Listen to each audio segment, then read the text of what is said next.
లగడపాటి సుబ్బారావు గారు చెప్పండి, మీరు ఆస్ట్రేలియా నుంచి ఇక్కడికి ఓటు వేయడానికి వచ్చారు. ఏంటి మీ పరిస్థితి? ఇప్పుడు ఏమనుకుంటున్నారు ఓటేసిన క్రమం?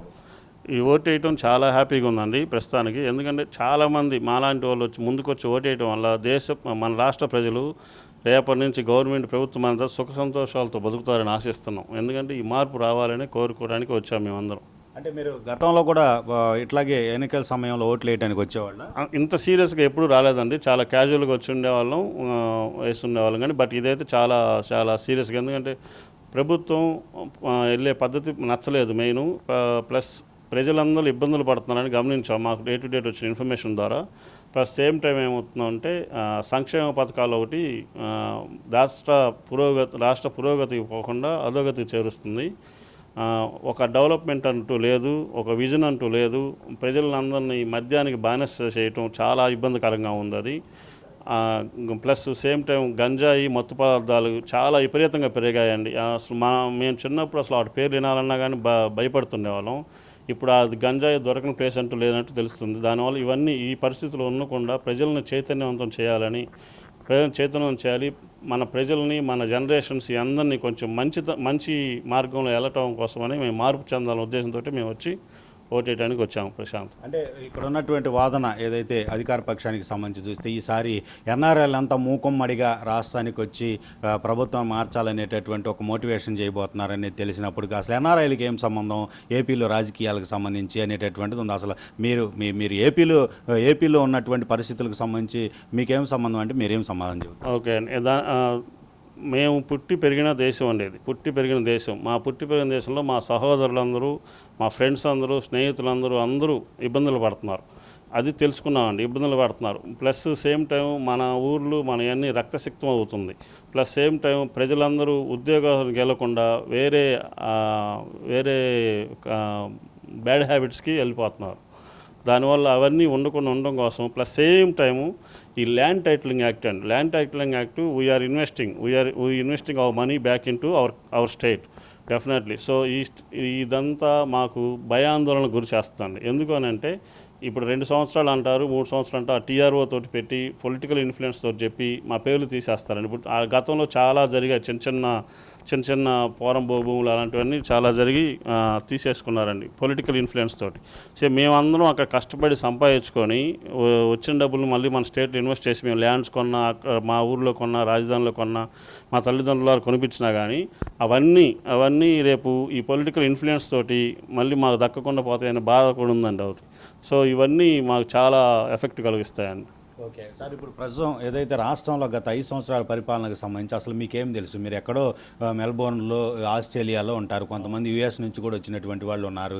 విదేశాలలో మీ వృత్తిపరమైనటువంటి అంశాల్లో బిజీగా ఉండే మీకు రాష్ట్రంలో ఈ 5 సంవత్సరాల పరిపాలన ఎలా ఉంది అనేది మీకు ఎలా తెలుస్తుంది? అసలు మేము ప్రస్తుతం డిజిటల్ అయిందండి అంతా. ఆల్ న్యూస్ పేపర్స్ మేము డే టు డే అంతా గమనిస్తుంటాము. న్యూస్ పేపర్స్, యాప్స్ వస్తున్నాయి, లాట్ ఆఫ్ యూట్యూబ్ ఛానల్స్ వస్తున్నాయి, అప్ టు డేట్ వస్తున్నాయి.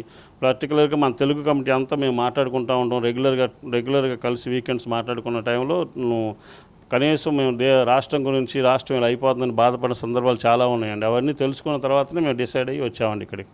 ఓకే సార్, ప్రస్తుతం ఏదైతే రాబోయేటటువంటి ప్రభుత్వము ఏది ఉండబోతుందని మీరు బలంగా నమ్ముతున్నారు? బలంగా నమ్ముతున్నామండి ప్రభుత్వం మారిద్దని, కొత్త ప్రభుత్వం వస్తుందని, బాబు గారు వస్తారని ఆశిస్తున్నాము. బాబు గారు వస్తే ఎప్పటికైనా ఆయన చూసేదే అభివృద్ధి పదంలో, అభివృద్ధి నడుపుతారని ఆశిస్తున్నాం. ప్లస్ సేమ్ టైం మెయిన్ ఈ గంజాయి ఒకటి, మద్యం, నకిలీ మద్యం, దొంగ మద్యం ఉండకుండా ఉండాలని ఒకటి, ప్లస్ ఈ ల్యాండ్ టైటిల్ యాక్ట్ ఒకటి, ప్లస్ ఈ రోడ్లు కొంచెం బాగుపడి కొంచెం మన వ్యవస్థను కొంచెం సక్రమంగా పెట్టి శాంతియుతంగా పల్లెటూళ్ళలో, మన ఊళ్ళల్లో శాంతియుతంగా, ప్రశాంతంగా ప్రజలు దైవదీవన కార్యక్రమాలన్నీ ఎవ్రీడే ప్రశాంతం చేసుకోవాలని ఆశిస్తున్నామండి. మెయిన్ అది. సార్, ప్రస్తుతం ఏదైతే 2014కు సంబంధించి ఒకసారి చూసుకుంటే తదనంతరము ఏదైతే రాజధాని ఏపీకి లేని నేపథ్యంలో కామన్ క్యాపిటల్ హైదరాబాద్గా ఉన్న పరిస్థితుల్లో అమరావతి రాజధాని అని విశ్వవ్యాప్తంగా ఒక పేరు వచ్చేటటువంటి విధంగా కూడా శంకుస్థాపన కార్యక్రమాలు, అమరావతి నిర్మాణ కార్యక్రమాలు జరిగినాయి. మీరు విదేశాలలో ఉండి ఈ యొక్క రాజధాని 3 ముక్కలైపోయింది, 3 రాజధానులు చేశారు ఏదైతే జగన్మోహన్ రెడ్డి ప్రభుత్వంలో అని తెలియగానే అలా ఫీల్ అయ్యారు? అవును, చాలా బాధపడ్డామండి. ఎందుకంటే ప్రతి ఒక్కరికి ఒక అడ్రస్ ఉండేది, కేర్ ఆఫ్ అడ్రస్ అనేది. మన రాష్ట్రానికి అనేది ఒక కేర్ ఆఫ్ అడ్రస్ లేకుండా ఒక రాజధాని లేదనే బాధపడ్డాము. సో దాన్ని కూడా డెవలప్ చేయకుండా బేసిక్గా కొంచెం డెవలప్ అయినా కానీ ఈ 3 స్టేట్స్ అని చెప్పారు ప్రస్తుతం ముఖ్యమంత్రి గారు. ఆ 3 రాజధానులు అని చెప్పారు. 3 క్యాపిటల్స్ కూడా ఒక్కటి కూడా చేయలేదండి. అది కూడా దానివల్ల నో యూజ్ అనమాట. సో ఇప్పటికి కూడా మనకి ఒక కేర్ ఆఫ్ అడ్రస్ లేదు, కేర్ ఆఫ్ రాజధాని లేదు స్టేట్ కానీ బాధపడుతూనే ఉన్నాం. సో బాబు గారు వస్తే మళ్ళీ రాజధాని నార్మల్గా డెవలప్ అయిద్దని లైక్ బ్యాక్ టు అమరావతి ఆశిస్తున్నామండి. ఓకే సార్, ప్రస్తుతం ఏదైతే ఆస్ట్రేలియాలో మీరు ఎంతకాలం నుంచి ఉంటున్నారు, అక్కడ డెవలప్మెంట్ పరిస్థితులకు సంబంధించి ఇక్కడ ఏదైనా మీరు ప్రభుత్వానికి సూచనలు ఇచ్చేది ఉందంటారు?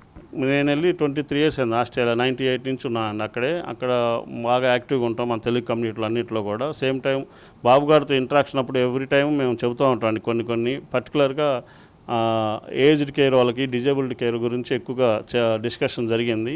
ప్లస్ ఎన్ఆర్ఐ టీడీపీ వాళ్ళు 1,00,000 ఉద్యోగాలు వాగ్దానాలు చేశారండి. సేమ్ టైము మేము ఆ 1,00,000 ఉద్యోగాల్లో కూడా మావి కూడా కొన్ని ఉద్యోగాలు ఇంప్లిమెంట్ చేసి మన యువతకి మేము ఉపాధి కల్పించాలని నిర్ణయించుకున్నాం. ఎన్ఆర్ఐ టీడీపీ తరఫున 1 lakh ఉద్యోగాలు ఎవ్రీ ఇన్ దిస్ 5 yearsలో కమిట్మెంట్. ప్రస్తుతం ఏదైతే రాష్ట్ర పరిస్థితిలో ఉన్నటువంటి నేపథ్యంలో ఏదైతే ఇప్పుడున్నటువంటిది వెనక్కపోయింది రాష్ట్రము ఒక 10 years 15 years అనేది అంచనాలు ఎవరైనప్పటికీ కూడా ఇక్కడ ఉన్నటువంటి పరిస్థితులు చెబుతున్నటువంటిది. మీరు ఇక్కడ ఓటు వేయడానికి వచ్చిన క్రమంలో ఇక్కడ ఉన్నటువంటి పరిస్థితులన్నీ చూస్తే మీకు అంతకుముందు ఊహించుకున్నది ఏంటి? రాష్ట్ర విభజన తర్వాత 2014 తర్వాత ఇప్పుడు ప్రస్తుతం చూస్తే మీకేమనిపించింది? మేము రాష్ట్ర విభజన జరిగినప్పుడు మేము హైదరాబాద్ బాగా డెవలప్ చేశారే బాగా చంద్రబాబు నాయుడు గారు. మన అమరావతి, మన విజయవాడ, మన ఏరియా అంతా బాగా అలానే డెవలప్ అవుతున్న ఉద్దేశంతో ఆ మొండిధైర్యంతో మేము వచ్చి ఇక్కడ పెట్టుబడులు కూడా పెట్టామండి. ప్లస్ మన వాళ్ళందరూ కూడా మన ఊర్లు బాగుపడతాయి, మన గ్రామాలు బాగుపడతాయి అని మేము అనుకున్నాము. బట్ అవన్నీ అలా జరగలేదండి. బాబు గారు ఉన్నంతసేపు బాగా జరిగింది. బాబు గారు ఎప్పుడైతే కొత్త ప్రభుత్వం వచ్చిందో కొత్త ప్రభుత్వం అదేదో లైక్ మన మీద ఏమంటారు దాన్ని పంతంతో కక్షపూరికంగా మనల్ని డెవలప్ చేయాల కాదని ఉద్దేశంతో కక్షతోటి రాజధానులు తీసేసి పరిపాలన చేసినట్టు అనిపించిందండి 100%. సో సేమ్ టైం మనం మళ్ళీ రావాలి, మనం మళ్ళీ డెవలప్ చేయాలంటే back to lock already 15 years వెళ్ళిపోయాం వెనక్కి. మళ్ళీ రావాలంటే మళ్ళీ చంద్రబాబు గారు వచ్చిన తర్వాత మనం సొంతగా మన సహాయం కూడా చేసి మనం అందరం డెవలప్ చేయాలండి. 100% చేయాలి వస్తుందని ఆశిస్తున్నామండి. అభివృద్ధి పదంలోకి వస్తుందని ఆశిస్తున్నాం. Okay sir, thank you. ఇదే పరిస్థితి లగడపాటి సుబ్బారావు గారు. ఆయన ఆస్ట్రేలియాలో గత 20 years పైగా కూడా ఉంటూ ఆయన మెల్బోర్న్లో ఉంటూ అక్కడ పరిస్థితులు చూసి ప్రభుత్వానికి ఏదైతే అభివృద్ధికి సంబంధించినటువంటి అంశాల్లో సూచనలు ఇవ్వడంతో పాటు ప్రస్తుతం ఏదైతే గత 5 సంవత్సరాల్లో పరిపాలన అంతా కూడా వెనక్కి వెళ్ళింది, ప్రజలపైన అభివృద్ధి పైన కక్షపూరితమైనటువంటి పరిస్థితులే ఇక్కడ కనిపించినటువంటి తీరు ప్రభుత్వ పరంగా చూస్తే డెఫినెట్గా ప్రభుత్వం మారాల్సినటువంటి అవసరం ఉంది, మారుతుంది అనేటటువంటి ఒక అభిప్రాయాన్ని అయితే వ్యక్తం చేస్తున్నటువంటి పరిస్థితి ఉంది. ఈసారి పెరిగినటువంటి పోలింగ్ అంతా కూడా ప్రభుత్వం మారటానికి టీడీపీ లాంటి చంద్రబాబు లాంటి ఒక విజనరీ ముఖ్యమంత్రి అవడానికి దోహదం చేసే పరిస్థితులు ఉన్నాయనే అభిప్రాయం కూడా తెలియజేస్తున్న పరిస్థితి. ముఖ్యంగా తాము విదేశాల్లో ఉంటున్నప్పటికీ కూడా మాతృగడ్డపైన ఉన్నటువంటి ప్రేమతో ఇక్కడ ఉన్నటువంటి తల్లిదండ్రులు చుట్టాలు బంధురికంగా సంబంధించి ఇక్కడే వాళ్ళు సంపాదించినటువంటి ఏదైతే ఉంటుందో నగదంతా ధనంతో ఇక్కడే ఆస్తులు కొనుగోలు చేస్తాము, ఇక్కడే పెట్టుబడులు పెడతాము. కానీ గత ప్రభుత్వంలో ఎలాంటి భద్రత లేదు తమ ఆస్తులకి పెట్టుబడులకి అనేటటువంటి ఒక అభిప్రాయం వ్యక్తం చేస్తున్న పరిస్థితి. రాబోయేటటువంటి ప్రభుత్వం చంద్రబాబు పరిపాలనలో శరవేగంగా అభివృద్ధి చెందుతుంది. డెఫినెట్గా మళ్ళీ ఏదైతే పూర్వ వైభవం రాష్ట్రానికి రాబోతుంది అనేటటువంటి ఒక అభిప్రాయం. అలాగే 3 రాజధానులు అనేటటువంటి ఒక మాట వినగానే విదేశాల్లో ఉన్న తామంతా కూడా ఆందోళన చెందామని చెప్తున్నటువంటిది. కనీసం రాజధాని అనేటటువంటి ఒక పదానికి అర్థం లేని పరిస్థితి ఏపీలో గత ప్రభుత్వం చేసింది అనేటటువంటి ఒక అభిప్రాయం అయితే వ్యక్తం చేస్తున్న పరిస్థితి అయితే ఉంది.